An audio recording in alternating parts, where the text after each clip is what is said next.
अस्सलाम वालेकुम my YouTube family, welcome back to another vlog. कैसे हैं आप सब? आई होप कि आप सब लोग ठीक होंगे। जैसे कि आप सब ने स्टार्टिंग में देखा, आज वेजिटेबल पुलाव बनाने जा रही हूँ मैं, जिसकी रेसिपी आपके साथ शेयर कर रही हूँ। जिसके लिए बेसिक वेजिटेबल्स लिए हैं मैंने शिमला मिर्च, बंद गोभी और आलू। कैरेट जो है वो गाजर वो येलो वाली थी अवेलेबल, वो मुझे पसंद नहीं आई, मैंने वो नहीं ली। अच्छा जी, प्याज श्याज हम लोगों ने कट कर लिए, सारी चीज़ें कट करके अपने पास रख ली थी ताकि बार बार उठना ना पड़े, चक्कर ना लगाए, क्योंकि फिर जब रात का टाइम होता है तो इतनी टांगों में शदीद दर्द होती है। खैर, यहाँ पर बड़े साइज़ का प्याज कट किया मैंने, उसको ब्राउन किया और इसमें जिंजर गार्लिक पेस्ट ऐड कर दिया मैंने। अब इसको हल्का सा पानी का छींटा लगा के इसको जो है हम वो फ्राई कर लेंगे, तड़का लेंगे, जिसको आजकल वो एक अपा जी आंटी जी जो है वो कहती होती हैं, पर वो मुझे बहुत अच्छी लगती हैं। अच्छा जी, यहाँ पर मैंने इसमें ऐड किया प्यूरी, टमाटर और हरी मिर्च की प्यूरी ऐड कर दी मैंने इसमें, जो कि मैंने इसको ब्लेंडर में ब्लेंड कर लिया था। अच्छा जी, अब हम इसका थोड़ा सा पानी खुश्क कर लेंगे। पानी खुश्क करने के बाद अब हम इसमें ऐड करेंगे, क्योंकि मैं चिकन नहीं कर रही थी, तो हाफ़ टुकड़ा मैंने इसमें चिकन कनौर क्यूब का ऐड किया। इससे टेस्ट आप बहुत अच्छा आता है, यकीन माने, यकीन ऐसा ही लगता है जैसे चिकन ऐड किया। हल्का सा मैं बिरयानी मसाला इसमें ऐड करूँगी, और इसके अलावा मैंने कोई ब्लैक पेपर ऐड नहीं किया, कोई रेड मिर्ची ऐड नहीं किया और नमक ऐड किया। यहाँ पर मैं हस्बे ज़रूरत इसमें नमक ऐड कर दूँगी, जितनी जो है वो गुंजाइश है, ज़्यादा नहीं ऐड करना। जब आप थोड़ा सा पहले थोड़ा ऐड कर लीजिएगा, फिर पानी में चेक कर लीजिएगा।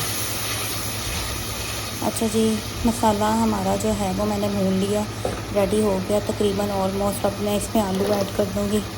आलू मैंने इस शेप में आज कट किए थे, आलू ऐड करूँगी। आलू को जो है वो थोड़ा सा पानी लगा के मैं जो है वो गलने के लिए रख दूँगी स्टीम पर, ताकि आलू हमारे गल जाए तो हम इसमें शिमला मिर्च ऐड करें। आलू जो है वो मेरे गल गए थे, तो मैंने इसमें शिमला मिर्च ऐड की। इसको फ्राई कर लूँगी ताकि ये ज़्यादा खड़ी ना रहे, कच्ची ना रहे। दांतों के नीचे जब जाती है तो टेस्ट तो अच्छा लगता है, लेकिन इतनी खड़ी नहीं होनी चाहिए। अच्छा जी, शिमला मिर्च को मैंने अच्छे से फ्राई कर लेना है। अब यहाँ पर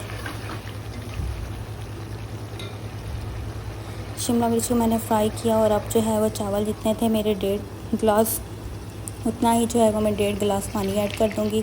1 गिलास भर के मैंने सादा पानी का ऐड किया, हाफ़ मैंने जो इसमें इमली जो भिगो के रखी हुई थी वो पानी ऐड किया, और थोड़ा सा सादा पानी ऐड करके मैंने इसका जो है हाफ़ गिलास ऊपर वाला बना के इसको 1.5 गिलास मैंने ऐड कर दिया। पानी अब जो है वो मेरा ऐड हो चुका था। अब मैं इसको पकने के लिए छोड़ दूँगी।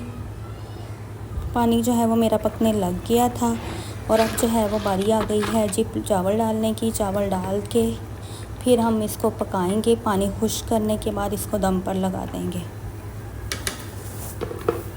यहाँ पर पानी खुश्क हो गया था। अब मैं इसके ऊपर बंद गोभी ऐड कर दूँगी, जो मैंने कट की थी। बंद गोभी याद रखिएगा, कभी भी हमेशा पहले ऐड नहीं करते हैं, जब दम लगाना होता है तब ऐड करते हैं। तो इसका जो थोड़ा सा कच्चापन रह जाता है बंद गोभी का, वो बहुत मज़े का लगता है, बहुत मज़ा करवाता है। बंद गोभी ऐड कर दी। अब जो है वो मैं इसके ऊपर पौना डाल के फैला के, और अब इसको दम पर लगा दिया मैंने। दम जो है वो मैंने खोला तो चावल हमारे बिल्कुल रेडी थे, गल चुके थे, बहुत मज़े के लग रहे थे, इतनी प्यारी, इतनी मज़े की खुशबू आ रही थी, कलर इतना प्यारा आया था। गाजर होती तो वो और ज़बरदस्त जो है वो कलरफुल लगने थे राइस। चलें जी, अब भूख इतनी लगी हुई है कि टाइम हो गया है खाने का। अब मैं प्लेट में ऐड करूँगी, डालूँगी। रायता मैंने बना लिया था साथ, और इस तरह आज का भी व्लॉग हमारा एंड होता है। आज की जो है वो रेसिपी वेजिटेबल पुलाव था। उम्मीद है आप सबको अच्छी लगी होगी, और अपना ख्याल रखिएगा और दुआ में याद रखिएगा।